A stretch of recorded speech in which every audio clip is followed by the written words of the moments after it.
Grande, welcome into the Better Baseball MLB DFS Playbook live show here for Monday's 10-game main slate. James kicking off Monday with a big 10-gamer here. Coors Field on the slate, something to watch there as well as we go through, breaking it all down. Justin Vreeland has the playbook out for all of you who are already a member of the Fantasy Alarm family. If you are not yet a member of the Fantasy Alarm family, you see that scroll down below, fantasyalarm.com/allpro. Promo code MLB50 will get you 50% off the first 6 months. That's $19.98 a month for the first 6 months. Plus, you get a 7-day free trial now when you join. So you can get in, join for free, 7 days. Check out the playbook, follow along with the live stream, get in our premium Discord, get your answers right up to roster lock there, and set you guys up for success for this upcoming week of the MLB DFS season. James, 10 games kicking it off here. Like we said, we generally like to go take a look at Las Vegas for some game totals, some spreads. Before we do all that, though, man, how you feeling? John, happy Monday. Monday after your wedding weekend. It was a fabulous wedding. Your wife did a fantastic job setting it all up, made you look pretty. So kudos to Rebecca. I just showed up and played the role. She did all the work. Yeah. She was fantastic. Kudos to Rebecca for that. But it is Monday. And also, if anyone wants it, we do a podcast daily too. That airs at 9 a.m. on the Better Sports Network every single Monday through Friday. So you can check that out as well. Just a little sprinkle on top to this live stream. But yeah, man, I mean, it's a solid slate. Pitching is one of those, we have one of those days where it really falls off a table, and with 10 games, that's like the least fun thing because you don't have any value when you have like all these big time bats and you have cores that you want to spend up on. Unfortunately, we have the Reds in core, so they're not exactly too expensive outside of, a couple of guys like Jonathan India, but overall, solid slate. There's some solid arms, not a lot of value, but I'm ready to get into it. Should be a fun one. Sure. Let's get into it. Like we said, we'll head on over to Las Vegas here, talking about game totals, talking about spreads. Give us obviously the Coors Field is going to have the highest game total on the board. Where else are we looking when it comes to runs tonight?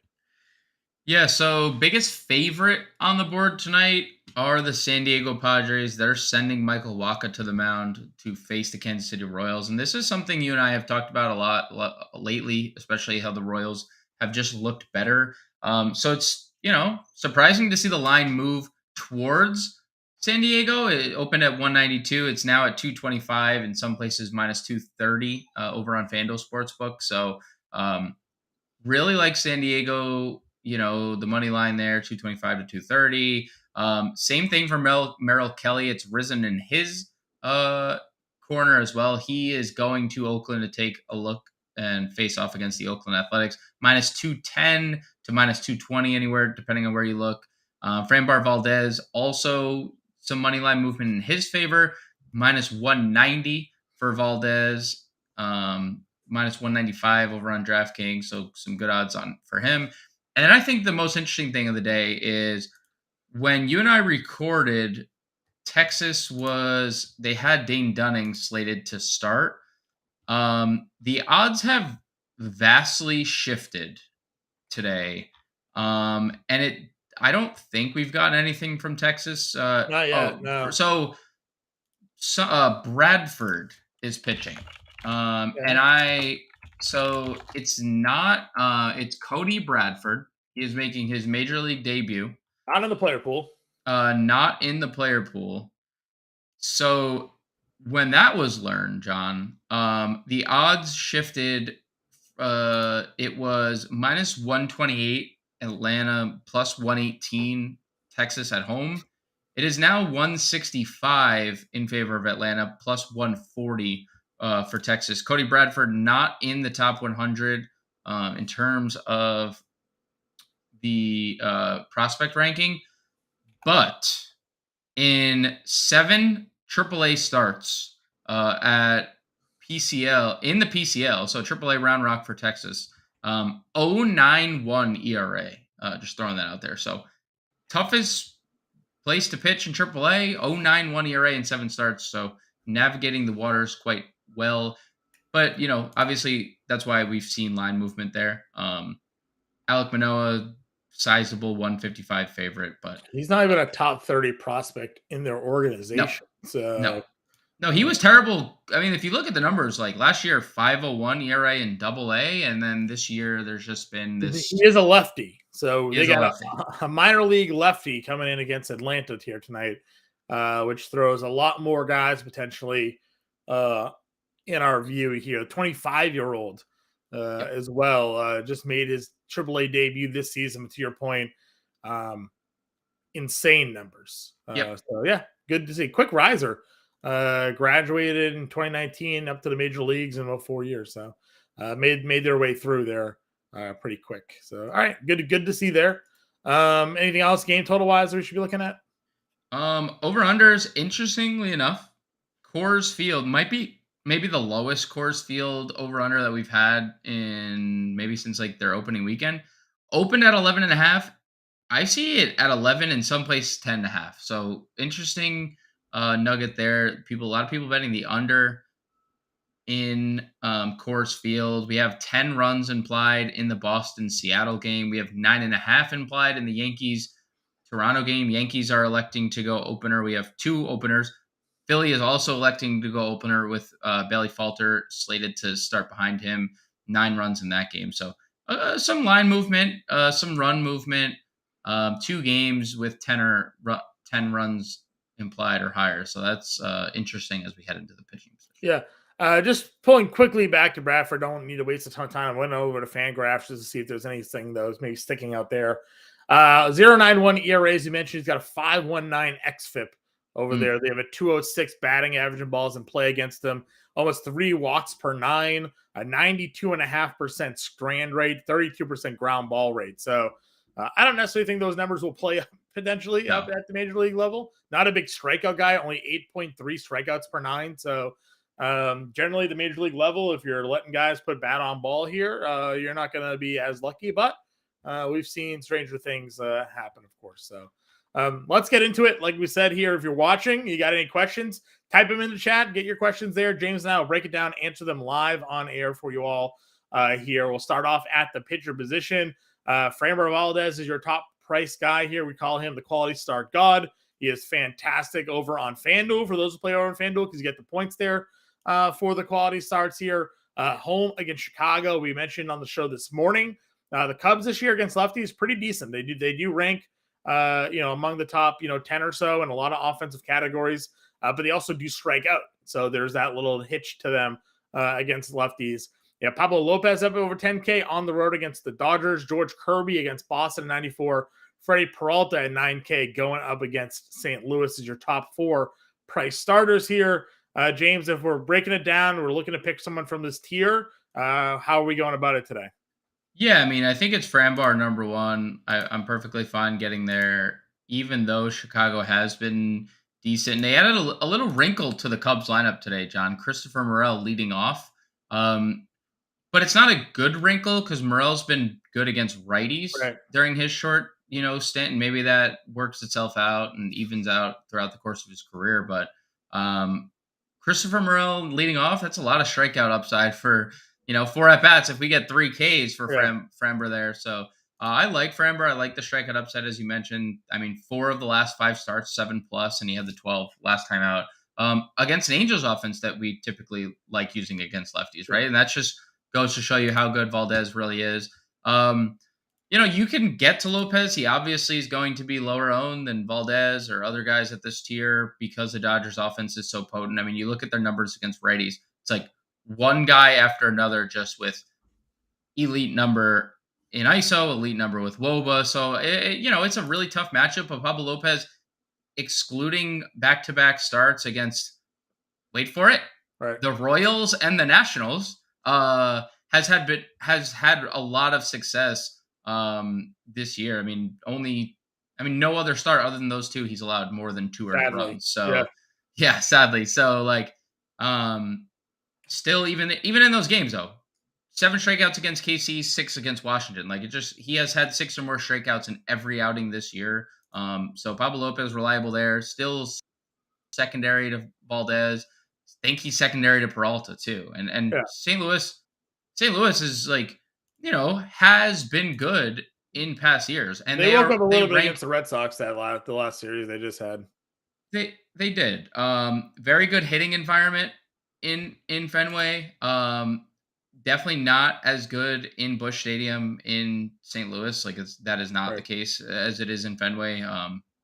Another Seattle not hitting, and they have a 10 implied run total, sending one of their best pitchers to the mound. Right, like that's just well, that's also baked into a ballpark. Like Yeah. so I do kind of They've like been pretty good Freddie against Peralta. right-handed pitching, just to kind of throw some stats out there. Seventh in slugging, they have just a 20% strikeout rate against right-handed pitching on the season. They rank let's see, where are they? They rank eighth in WOBA. Isolated power, they rank eighth. So they've been pretty decent against righties, but Peralta's also been very, very good. So something that, we could even that off there a little bit. Yeah, and it's definitely helped them. Like they missed Nootbaar at the beginning half of the year. They got him back, and now like he leads off against right-handed pitching, and he's been dynamite. But like the end of their lineup, Donovan, DeJong, Burleson, Edmund hasn't Right. necessarily been great against right-handed pitching. So if you navigate those early waters, Peralta has already had success against Seattle or St. Louis, excuse me, this year. And I don't think like when you look at the rest of pitching, how many other guys has of the upside that Peralta has in the Yeah. strikeout department? I mean, Merrill Kelly is a great play, but does he have 10 strikeout upside? Maybe like he's done it against Washington, so I guess that's like This is the hardest team in good, but baseball to like strike out. He had 10 strikeouts. So true, true, but like that has like long not been Merrill Kelly, where like Freddie Peralta has a sustained history of striking sure. people out. Like George Kirby, Oakland does have the not highest like strikeout rate in baseball against righties this year, 25.7%. So correct. And I'm not this is not me like poo-pooing Merrill Kelly. He's one of the highest projected roster pitchers of the slate. You and I like Merrill Kelly every yep. slate. But if you were to sit here and tell me like if we're just blanking out like the opponent, who has more upside between Freddie Peralta and Merrill Kelly? It's Freddie Peralta for me 10 out of Yeah, 10 I would times. agree with you. No arguments with me on that one either. We mentioned kind of the mid tier. We like Merrill Kelly here. Yep. Um, does Charlie Morton tickle a fancy for you at all? Tanner Houck against Seattle, given their recent, their stretches. I mean, Alek Manoah had his one good start against that awful Yankees lineup. I mean, is there anybody down here that you're looking at, or does it go to the biggest favorite on the board, Michael Wacha, there at $7,800? Yeah, I mean like Morton is interesting. He's been pretty steady outside of the Mets start this year. I mean, 3 earned runs or less. We've started getting more consistent pitches out of Morton the last 3 starts, 192, 108, including like what 4 of his last 5 starts have spanned at least 6 innings. So as you mentioned, like the quality start is in play for Charlie Morton. So I like 8,500. Texas offense is obviously scary. Um, let's see. I just saw it. I want to see what they're sending out there, John. Grossman hitting second still. Like their standard lineup. Josh Smith eighth, Lodi Tavares ninth. Like it's an exploitable lineup. We just know what Texas can be against righties. Like they're probably two dangerous hitters Yeah, hit Adolis and better against Semien are righties. both much better against right-handed pitching. So like I like Morton 85. I also like Tanner Houck 81 is interesting. Now, another one of these situations, I think Morton just has more upside, but Houck definitely has the better matchup. Seattle ranks bottom 10 in OPS, WOBA, and isolated power against right-handed pitching. They are seventh in or third in strikeout rate. Like it's a good spot. The problem is the game total and the ballpark and I know because I was there that it's warm in Boston right now, right? Yeah, It's the still good weather. Good weather so in May. that's scary. Ball traveling in Fenway, we've seen like literally hit people outside the stadium, Yeah, so um we got I winds blowing out as well tonight at Fenway. I So mean that's just not. So I do think it arrives at Waka, and it's like, what do you want to do with Michael Waka? Because it's been a roller coaster ride rostering the guy this year, where there's been some starts where he's looked awful. Yeah, back-to-back Home starts against and negative Colorado. points. So, I mean, Yeah, and he struggles with Colorado in his first start of the year. And I know he's this big favorite, and San Diego in theory should beat up on Brad Keller. But we profiled this on the podcast this morning. Nobody in San Diego has Tatis and Soto hitting, and right. nobody else. So I know, again, in theory, this is, he's at home. He's a big favorite. There should be a win, but that's not guaranteed, especially Kansas City being a top 3 offense in the league over the last 2 weeks. So, yeah, I have interest in Waka.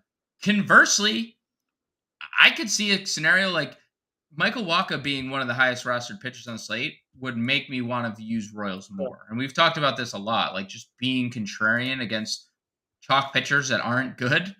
This could be one of those spots. Yes, Michael Waka has 1 earned run over his last 12 innings. Michael Waka can also get absolutely shellacked and be out of this game by the 3rd Right. inning. I mean, he's the 4th highest projected rostered pitcher tonight, Mhm. right?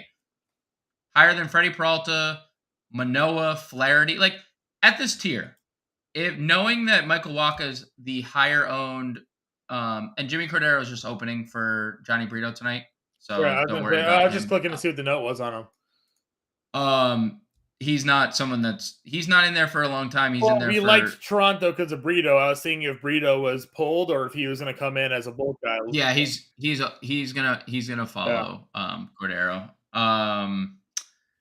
So it's definitely just like one of those situations where I would rather play Flaherty at lower ownership than Waka. I'd probably rather play Manoah, even though it's not like the best. No, I'd Uh, play Walker over.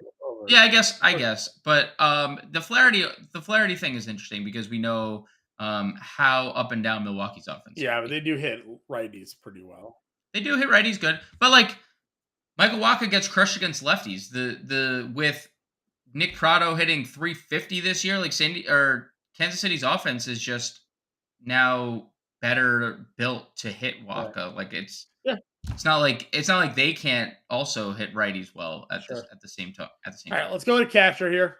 Up at the top, guys like Will Smith, Real Muto, Murphy, Stevenson's got the Coors Field boop at $4,800 there. Salvi Perez against Waka at 47. Though we like Waka, I mentioned the power with Perez right now. Pretty crazy here. So, talking about this 4K and above catcher tier. Yeah, I mean, Real Muto's been on fire. If you want to go there, you can. Hits in 7 straight games, bunch of RBIs. I just don't think there's like enough upside for me, at least compared to Stevenson going into Coors. That's an obvious play. And then Salvi Perez just hitting everything out of the ballpark right now. And that's kind of the point about Waka. Like, Salvi is, I mean, look, the run totals have just been there for pretty much all of May for Kansas City. When you just look up and down the box score, and Salvi's been obviously a driving force of that. So I think Salvi's the guy in this tier. Obviously, the ownership suggests Tyler Stevenson is going to be the guy because But that's Salvi's just your pivot off of Stevenson tonight. Stevenson going to be the chalk in this range. yeah. It is interesting because Sean Murphy and Cal Raleigh also checking in at similar ownership to Stevenson.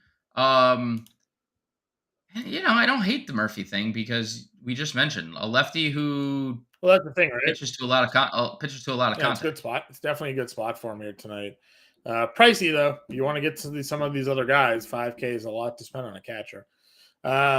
Moving into the mid tier, we talk a lot about our Gabriel Moreno spot, $2,800. Just a good punt play today. Just a good punt play, and the field is there with us. He's definitely the chalk value catcher. Diamondbacks lineup just came out, hitting 7th. Slightly better than normal, I guess, right? It's usually 8th. So, lefties have really, really killed Drew Rucinski. I mean, he hasn't pitched well Right. in limited sample at all, but yeah, that's our chalk. And I there's nothing else that like. That's how I feel. I'm kind of like spending down at Gabriel Moreno, or I'm going to look at a Salvi, a Stevenson play, basically where I'm at. I'm kind of more on the. I'm kind of really digging the Sean Murphy thing. If you can get there, it depends what you're. I mean, you got to pay $6,500 for Acuna or something, right? $6,300 for Acuna. Yeah, it's pricey. You almost have to use Waka probably in that lineup, right, for value pitching.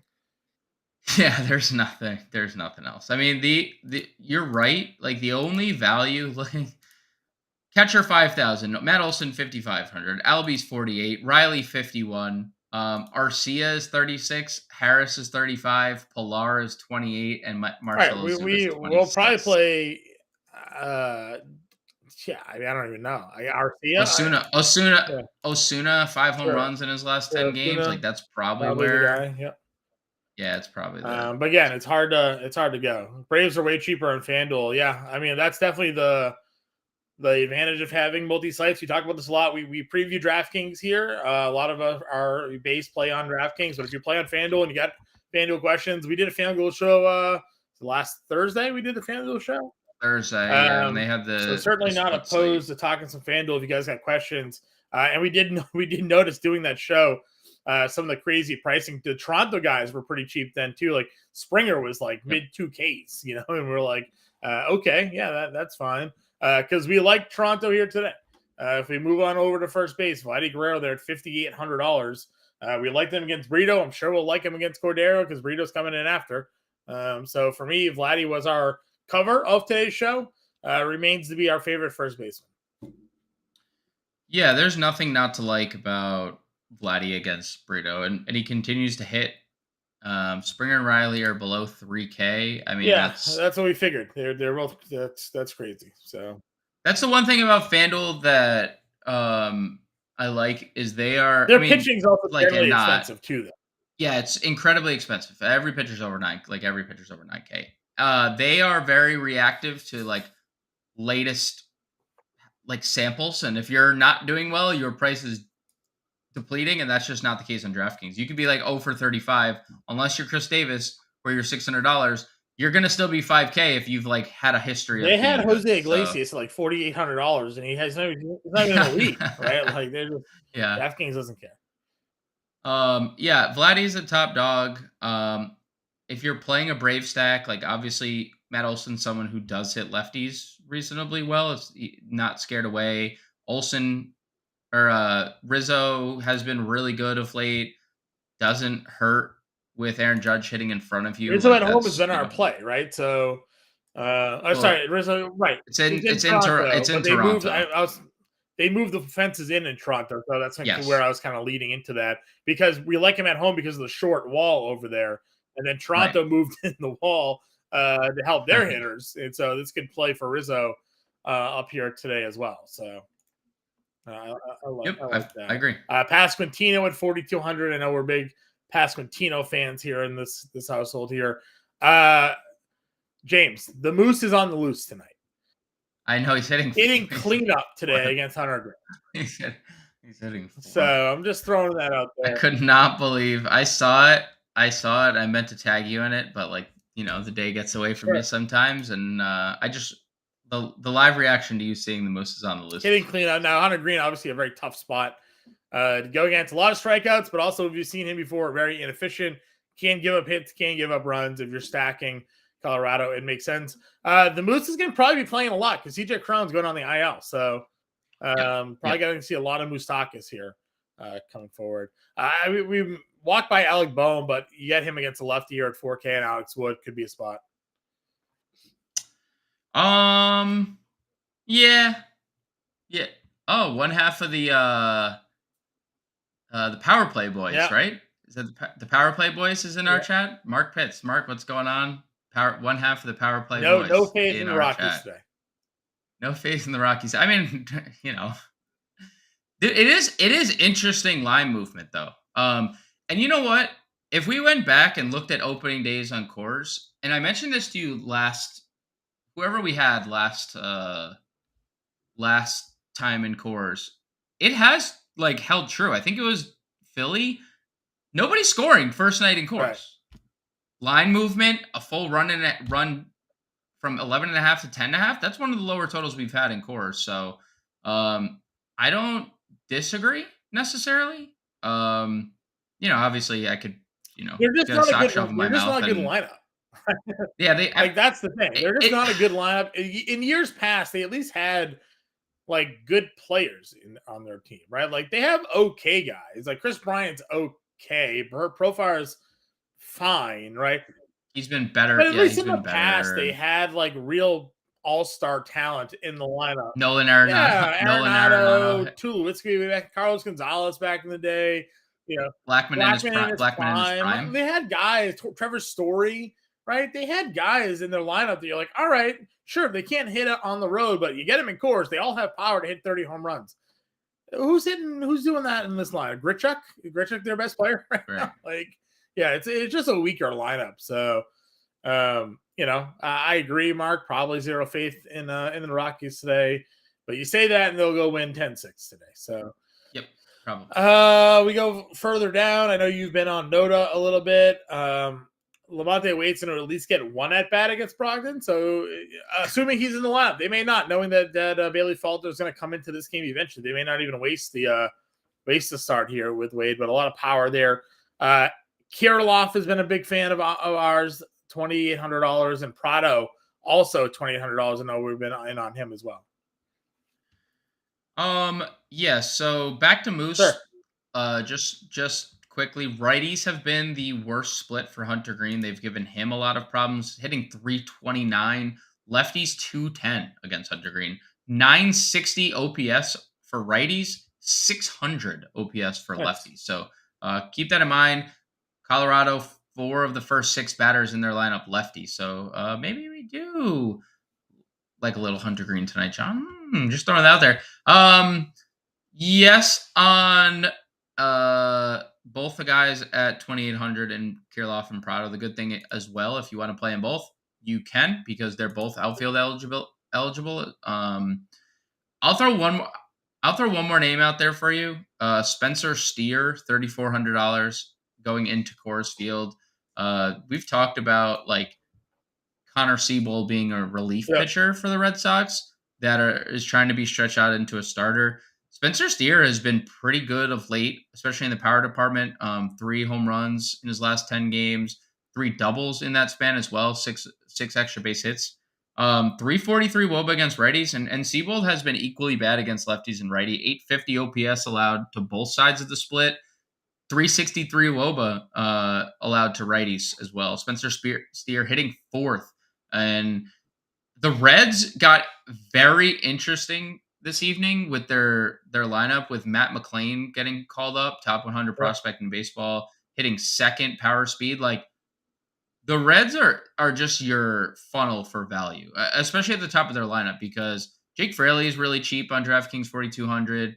Matt McLain is mint stone cold. You have a min price. Starting shortstop, hitting second in Coors Field.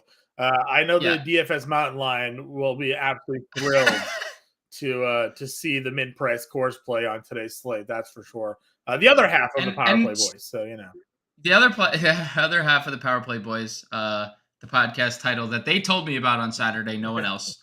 But just pairing, like, just using McLain and Steer, like if that was the and Fraley, like let's say you just play 2 through 4, like so free, like you have all the dollars to spend up. You don't even need to take a gamble on Michael Wacha.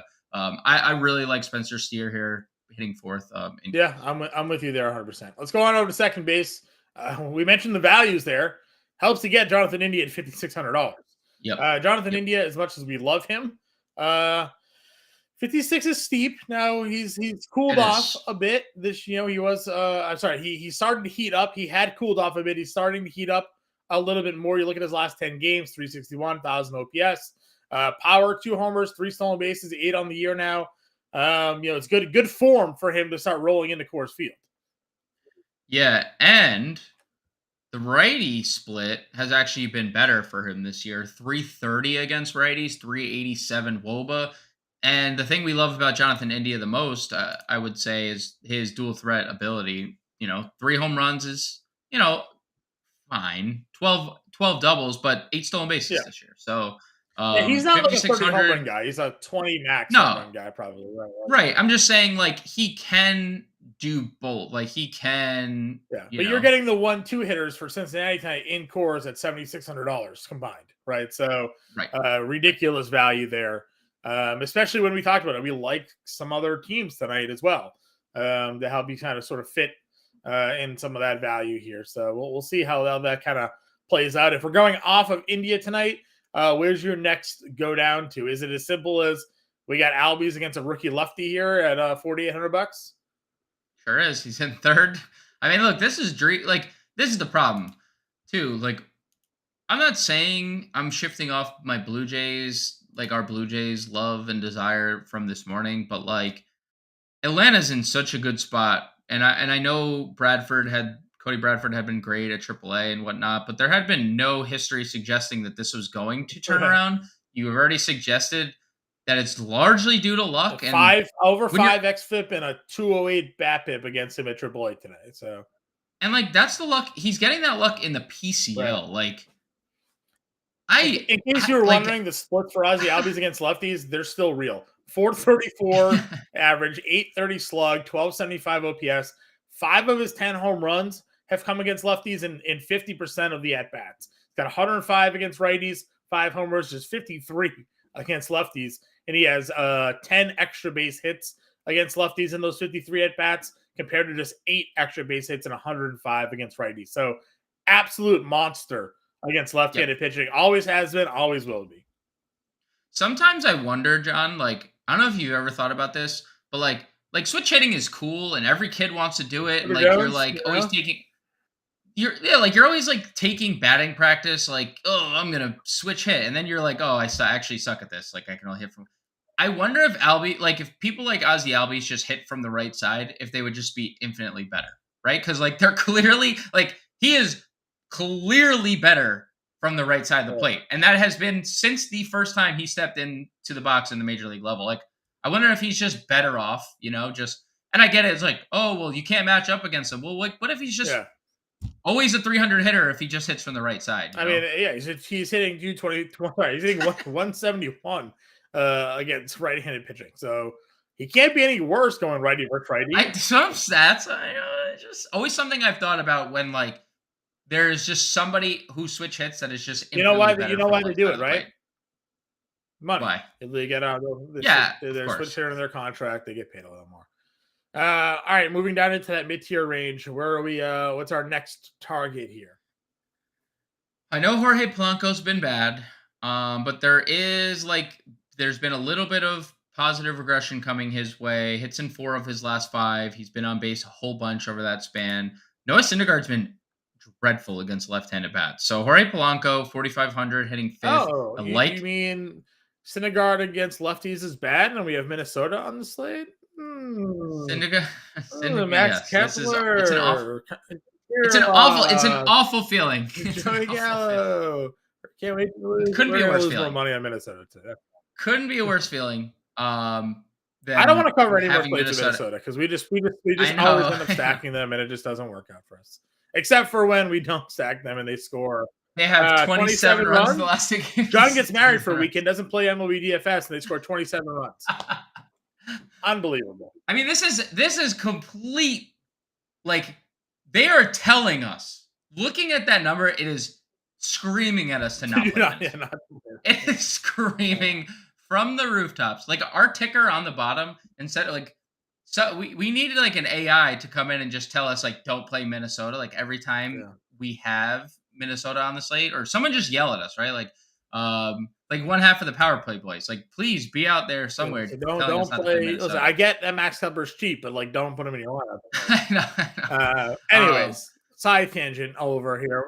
It is a good spot. It is a good spot for Polanco. Whit Merrifield's hitting 6. I don't mind that at $3,900. Love that. Yes, love that. Dubon 33. I'm in. Fine, works for me. Keeps on leading off. Second base, cheap.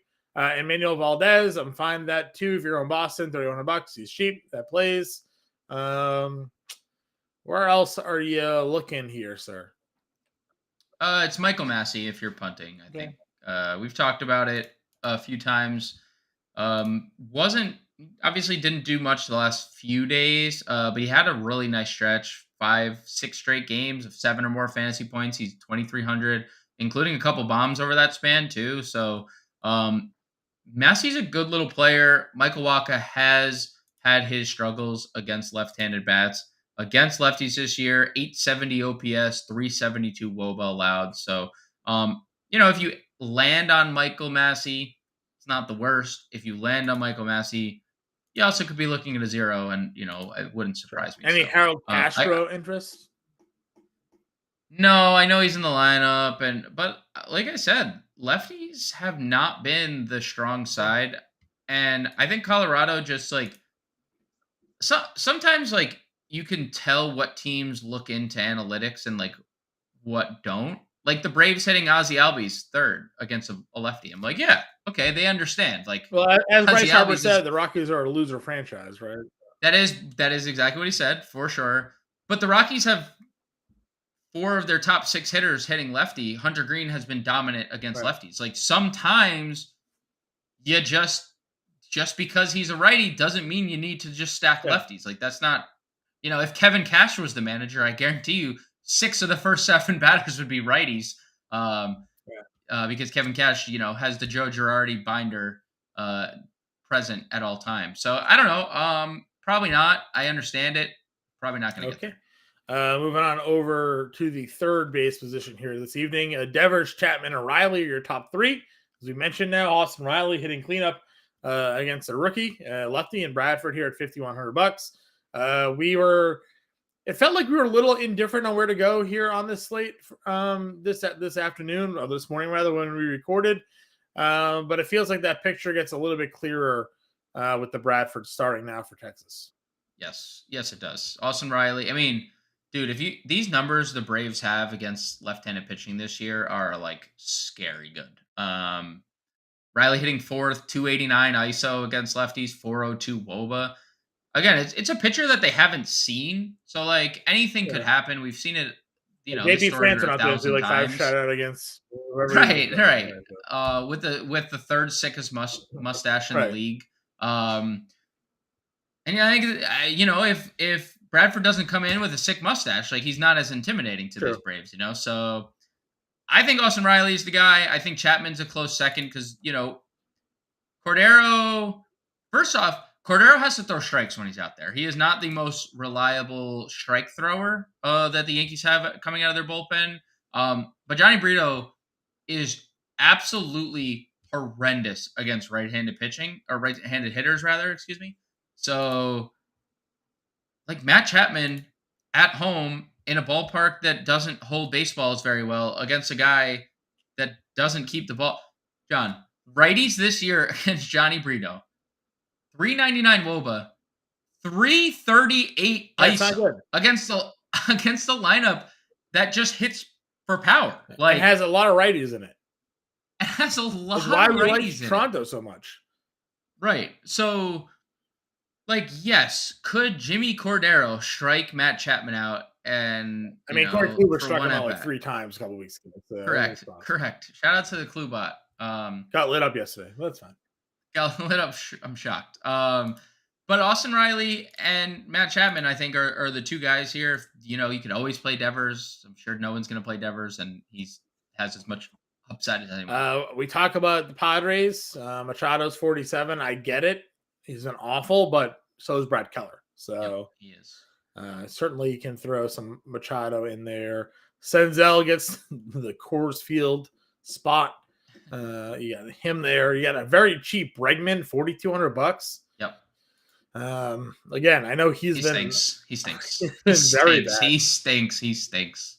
But he's down there. I think we played JD Davis earlier this morning, didn't we? We did. Yes. He's $3,800. Yeah, it's a good spot. Anybody else? You can play Brian Anderson. It's his good split, 3,600 if you're not playing Flaherty.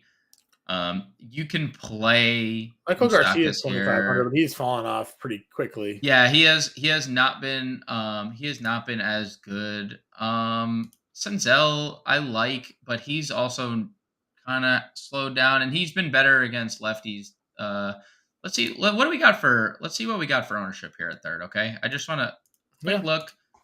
Josh Rojas checking in, but that's also due to position eligibility. Sure. Riley McMahon, a lot of people are getting to.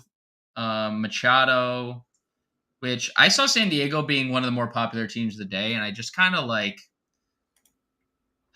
it's one of those things, man. Like they just haven't been good, and I know they're going to all come together collectively and score like 50 runs in a game, and it's not going to surprise anyone. Um, just I don't want to play a chalky San Diego because Emmanuel Rivera is still hitting. I know it's a righty, not the split we usually like for him, but Arizona lineup is out. Emmanuel Rivera not playing. Okay. Rojas leading off, playing third. There it is. Then. And he's the most popular third baseman, 4,600. I will say, and I've grown to really like Arizona throughout the day, and that's basically because Drew Rucinski didn't pitch in Major League Baseball since 2018, and since appearing, he has been so bad, like so bad. And lefties have like the best numbers in baseball. Like he's the worst pitcher statistically against lefties in the league.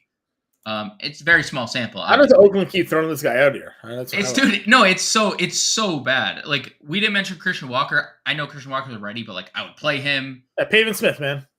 I would play Pavin Smith. The lineup is out. He's Pavin Smith hitting fifth. We're gonna get to a guy in the outfield that I love tonight. That's broken out for Arizona, hitting sixth, and Moreno hitting like.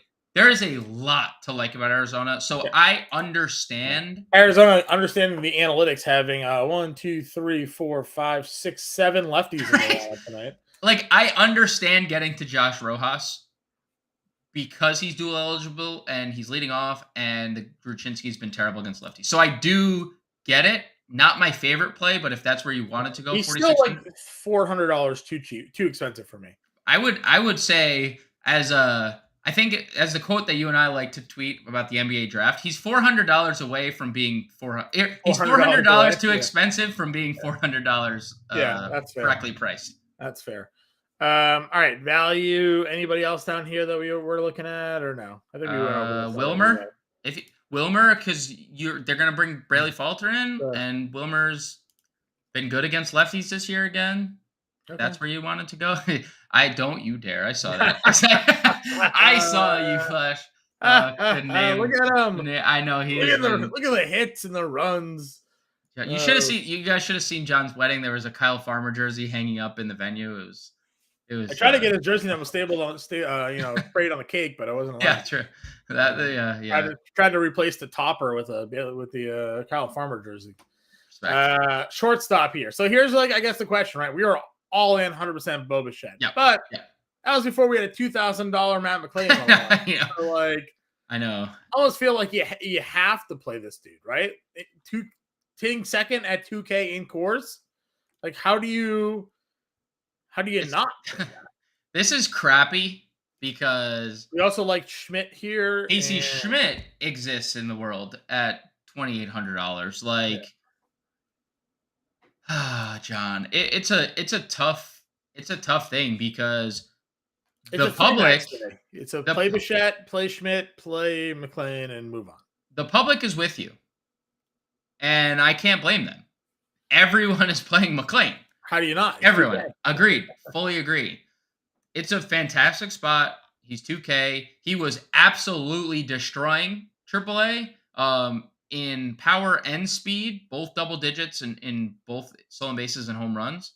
And he's stone cold min at 2K. So if you wanted to pivot, Casey Schmidt, 3K, finally didn't reach base on Sunday, 0 for 4, 3 strikeouts. Like he had to come back to earth. He wasn't going to hit 500 forever, but he's also been awesome. 2 home runs, 3 doubles in 6 games. So $3,000.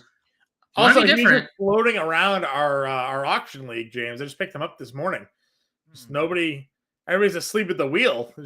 Everyone's still recovering. Everyone in the league was in your wedding. So everyone's still recovering. Wedding party or at the wedding. So it's true. Everyone's still recovering, having a couple days of Impemba fog. Yeah.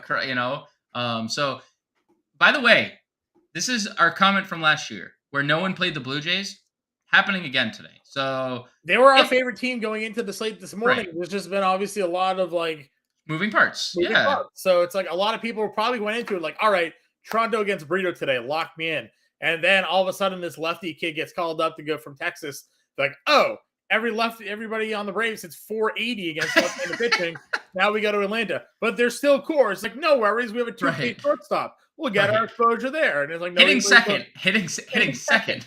So, because like if you think about it, it kind of fits sort of the side builds that you want to do. You can play this 2K shortstop because you're not going to play an Atlanta shortstop, right? You're not going to play. I mean, you could play Bichette if you wanted to, but you don't have to anymore. So, like, it kind of opens up the side stacks where you can still play Atlanta and some value there with the Reds today and get Albies, Acuna, Riley, and things like that. So, because we'll hit on some more Reds as we move down that are fairly cheap today when we get to the outfield. So, if Michael Wacha wasn't your chalk value pitcher of the day, I could see more ownership being dispersed elsewhere. Right. But like, because that is like what people are being like, okay, if I don't play this guy at 2K, I'm playing Michael Wacha. Right. Do I want to do that? And more off the field is picking the shortstop. Yeah.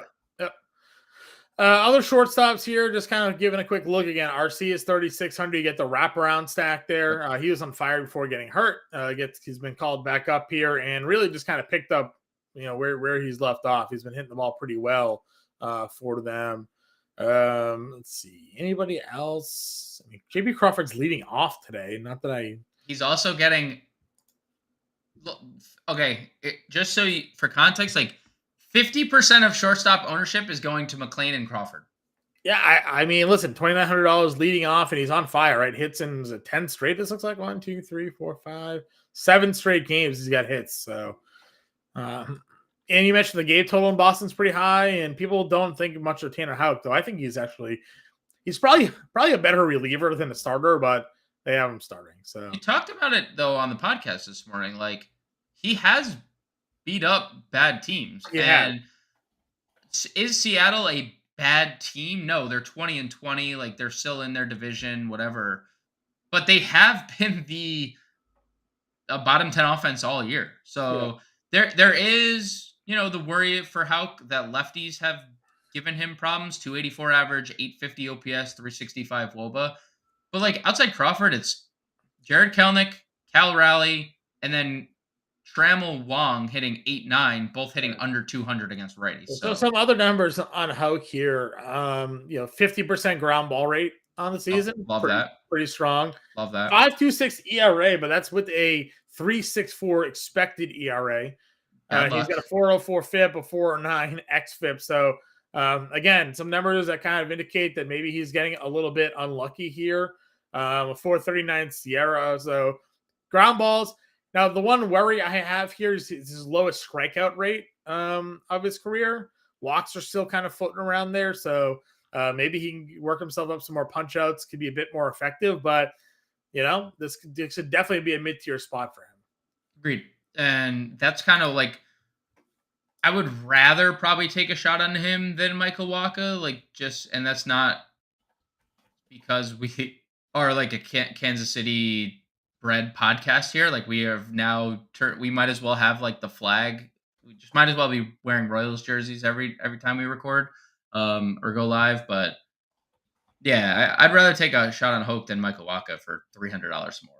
Yeah, I would agree with you there 100%. All right, let's go on to the outfield. Again, you look at our player rater on the year. Ronald Acuna is number 1. For a good reason. He's got 8 homers, 17 stolen bases. He's hitting 300 with 954 over the last 10. 3 homers and 3 stolen bases over the last 10.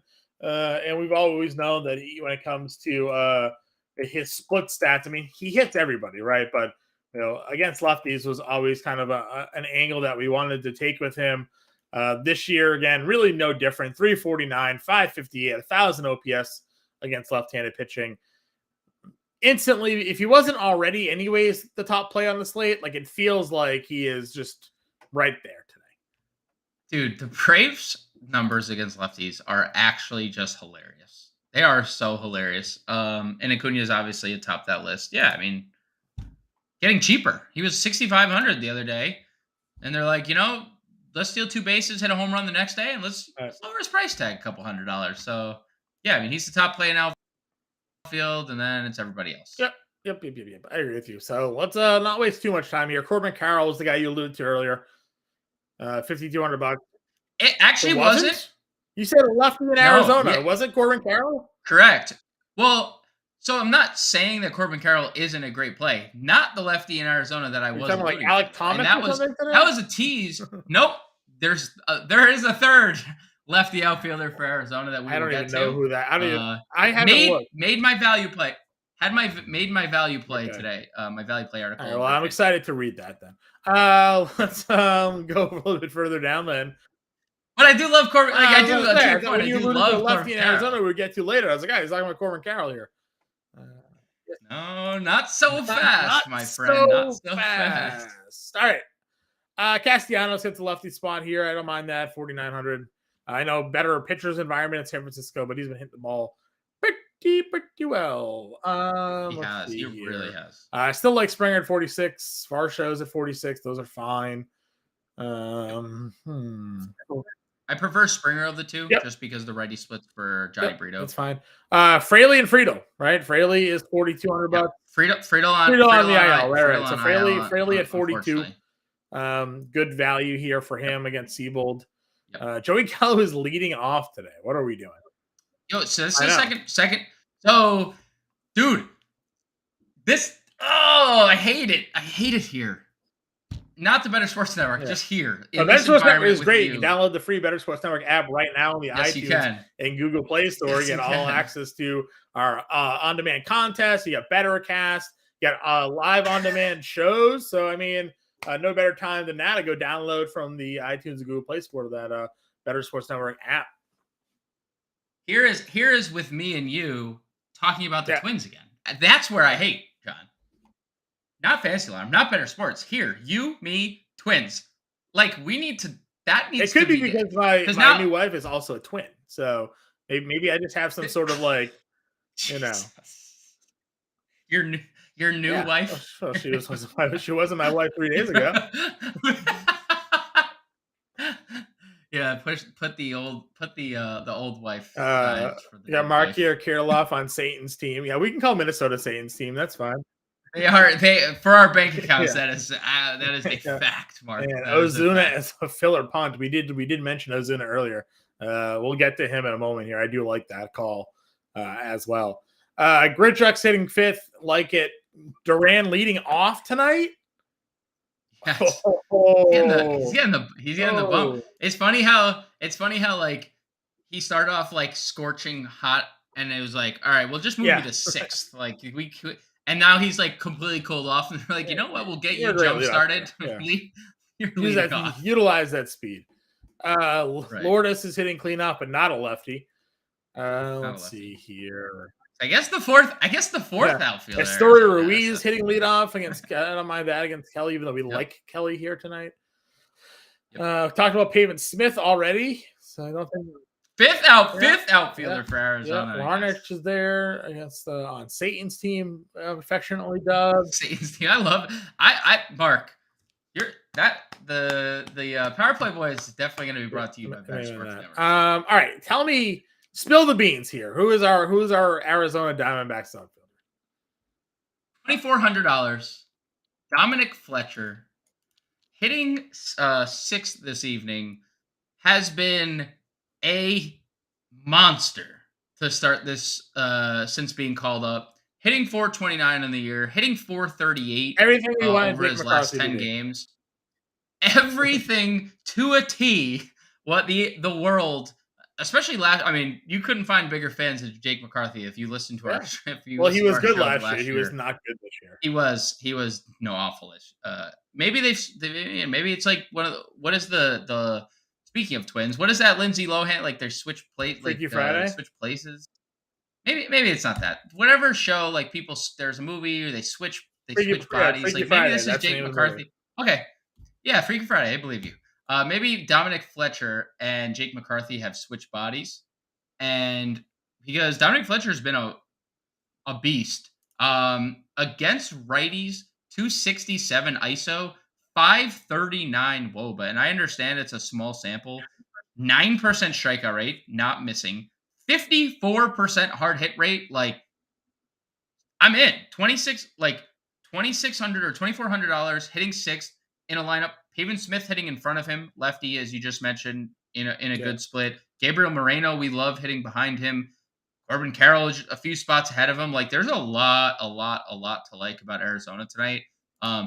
Dominic Fletcher for me, John, and I know like we have a lot of value. He's a close to a core play considering the matchup for me. I mean, he's $2,100. I know, and he got in on all the fun. Bauer's leading off tonight for your Yankees here. Who are the Yankees? I know it's playing? Just what is this lineup here? No, I get that. What's in this lineup for New York today? I mean, they're not leading off. Are they missing? Like they've officially said like we're not leading. Volpe's sitting sixth. Yeah. So no Bader. Okay. Tonight. No, I'm not using Manoah, but I mean, just kind of like a weird line. So if you want to use Manoah, Jake Bauers is leading off. Willie Calhoun is hitting fifth. Aaron you have Hicks to get past Judge. So like, yeah, I mean, yeah, like you have to get past Judge. Rizzo survive Torres. The second inning, basically, or the first inning. Survive the first inning. Yeah. Survive the first, the fifth, or the fourth, the first, the fourth, like. You know, and maybe like halfway through the third time around the lineup, and you could. But okay, let's talk about this then. Does that put you on Alek Manoah a little bit? No. Knowing that Jake Bauers leading off, and no. All right, let's build our lineup. We got a couple of minutes left. We're gonna go McLean, I imagine, at shortstop. Albies and Acuna, yeah. Albies and Acuna. I don't think we need a 3-man stack it, but we can figure it out when we get there. We don't. Let's get. Go with my boy Fletcher. Yeah, Fletcher's in there. 2,400. Pitching. We liked Peralta and Kelly, right? Yes. Yeah, let's go Peralta Kelly. Right, so we got 4,100 to play. Outfield, third base, first base. Moreno's with the Fletcher Moreno 6-7 stack. Okay. So 4,600 right? First, third. I guess we can fit Riley in here now. $4,400 for first base and an outfielder. Jake Fraley in the outfield. Right? Jake Fraley? Yeah. Heading third in course. Fraley, yeah, that works. And then $4,600. Where's Steer? There you go. What do we have? Can we get to Frambar? We can get off from Moreno. 4K. 4K. Don't really give you much, I guess. Jonah Heim. Does that do anything? I mean, we can move off of if you wanted to move off of Fletcher, like $3,600. Get you a ton. 3,600 to get you to Pavin Smith if you'd rather Pavin Smith. I like Fletcher. I like it. We have a lot of money left over. We got to figure out what we're going to do with it. I know. We got a minute left. Where do we go? What if we did this? Well, how much is Framber? 10-7, 83. Tanner Houck. Let's do that. Tanner Houck. Let's do that. So Framber Valdez, Tanner Houck, Gabriel Moreno, Spencer Steer, Ozzie Albies, Austin Riley, Matt McLean, Ronald Acuna. Was it David Fletcher? Is that what he said his name was? Dominic Fletcher at 2,400, and then Jake Fraley there. That's our lineup here for tonight's slate. We'll be in the Discord up until roster lock, so find us there if you have any questions. Again, if you're not a member of the Fantasy Alarm All-Pro team here, see down below, fantasyalarm.com/all-pro. Promo code MLB50 saves you 50% off the first 6 months, and now we have a 7-day free trial to go along with that as well. James and I will be back tomorrow, breaking down Tuesday's slate. Good luck, everybody.